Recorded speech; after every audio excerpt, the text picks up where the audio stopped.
Gusto marinig sa inyo, tuloy pa ba ang impeachment trial o patay na po? Sa June 11, magkakaroon ng schedule para basahin ang impeachment complaint. Walang nawala, walang nadagdagigan. Dahil ang pinaka pwede lamang naman namin gawin ay ito. Mag-issue ng summons, mag-convene, sumumpa, mag-issue ng summons. Hanggang dun lang.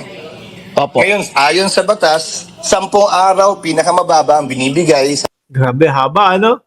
Oh, sabi ni Moods Kobe, halata ang galawan. Sabi ni Neng Gigi, GAGO, itong si Chis, akala yata ay mga bobo ang lahat ng Pilipino nakikinig sa kanya. Kasalanan mo yung keso. nasasakdal Na sumagot. para sumagot.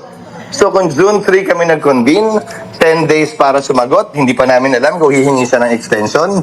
So June 13 siya sasagot. Kung June Kung sinasabi ng Vice Presidente na handang-handa na siya, bakit niya pa paabutin o tatapusin o ilalaps yung 10 days? 'Di ba? Kung handang-handa ho, ako mga bossing, ganun ho kasi ang ugali ko eh. Ugali ko, kapag kaalam kong nasa tama ako at kaya kong ipagtanggol ang aking sarili, hindi ko na pinagtatagal. Gusto ko matapos agad yung problema ko. Gusto ko maipaliwanag ko agad yan. Oh, yung unang araw na pinadala ng summon, eto na, ready na kami, game na. Di ba? Eto na, ready na kami, game na. Hindi ko na hintayin yung 10 days na palugit sa akin. Ipapaliwanag ko na agad yan. Halata ng taong bayan. Sabi ni Ma'am Loida Arnado, delaying tactics talaga niya yan. Dapat convene na sila kaagad. 11, June 21 siya sasagot. Tapos na ang termino ng kongresong ito, pati ng mga prosecutors. Pagdating ng June 30, hindi po na sila otorisado na mag-appear sa kaso. Hindi naman po pwede na panig lamang ng nasasakdal ang papakinggan namin nang walang kabilang panig. Oo, ito tama yung sinasabi ni Lance, no? Nag-abang kaming mamamayang Pilipino ng 4 na buwan tapos iuurong lang ng June 11.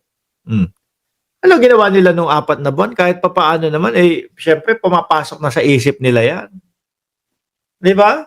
Haba na din ang panahon na yun, mga bossing. Opo. Ngayon kung ang tanong mo, Igan, ay bakit hindi nyo naisipan to? Babalik yung tanong sa mga kongresistang gigil na gigil. Bakit hindi nila naisipan yan nung inupuan nila ng 2 buwan yung mga impeachment complaints para lamang ihain sa huling araw ng aming sesyon? Tapos ngayon ay mamadaliin kami. Okay, so yung tanong nga, buhay pa ba ang impeachment o hindi natatawid sa 20th Congress? Magkaiba ang opinion ng mga senador dyan, Igan. Napakinggan niya nung isang araw. Iba ang opinion halimbawa ni Senator Tolentino sa kabilang banda.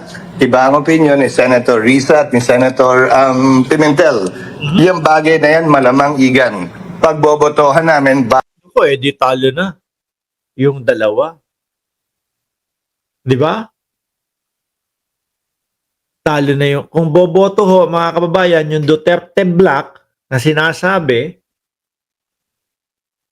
talo na. Di ba? Ibig sabihin, walang pag-asa na marinig ng sambayan ng Pilipino kung saan napunta yung pera ng bayan. Dahil lang po sa timeline, ano?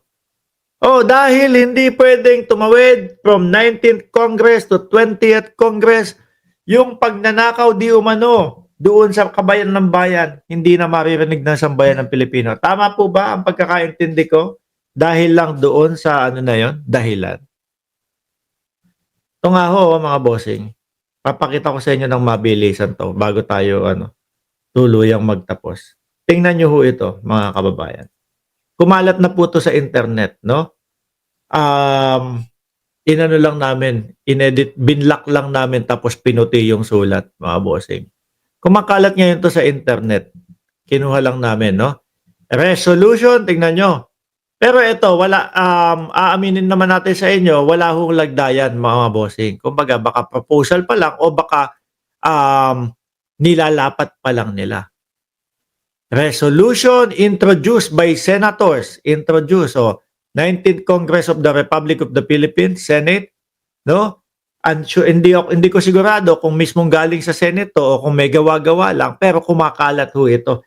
At sinasabi na galing na nga daw po sa Senate. Resolution declaring the de facto dismissal of the impeachment case against Vice President Sara Duterte Zimmerman Duterte by operation of the 1987 Constitution, declaring the de facto dismissal of the impeachment case. Dismissal na. No? Ang sinasaad dyan, dismissal na ho, mga bossing. At ang idinadailan nga po nila, more than 100 days na daw pong lapse. Oh, since yung transmittal noong impeachment po from Congress. Lapse lang. Dahil lapse na eh. Hindi na pwede yan. Hayaan na lang natin yung hindi maipaliwanag na pondo ng bayan. Ano? At yung ibang mga yung ibang mga senador daw po kasi ay hindi okay sa kanila yung pag-crossover ng 19th to 20th Congress. Lungkot, saklap ng dadanasin ng bayan natin, ano? Ganun-ganun lang. Ay, sige, wag na. Ulitin ko Kaya ho ako paulit-ulit mga bossing. Kasi para naman pong walang katorya-torya yung mga o yung mga idinidepensa nila para wag matuloy yung impeachment dahil lang po hindi pwedeng itawid from 19th to 20th Congress. Pero yung hinahagilap na pera ng bayan, hindi masagot. Ayaw ipasagot o ayaw malaman sa taong bayan. Wala na daw time para sa deliberation. Di ba? Wala nang oras para pag-usapan at pagtalunan. Kawawa po ang ating bayan. Kaya po, yung mga kababayan natin, ang sigaw nila, masyado nang ginagago ang mga tao, sir, nakakaiyak naman yan. Sonia Darnayla. Ang gusto nila, lumabas sa kalsada. No? Para po dito, gusto naming marinig yung dahilan, gusto naming marinig kung saan napunta, lumabas tayo ng bahay natin. Yan po ang kumakalat ngayon sa internet. Mga boss, Chief Amo, sir, lagi po namin kayong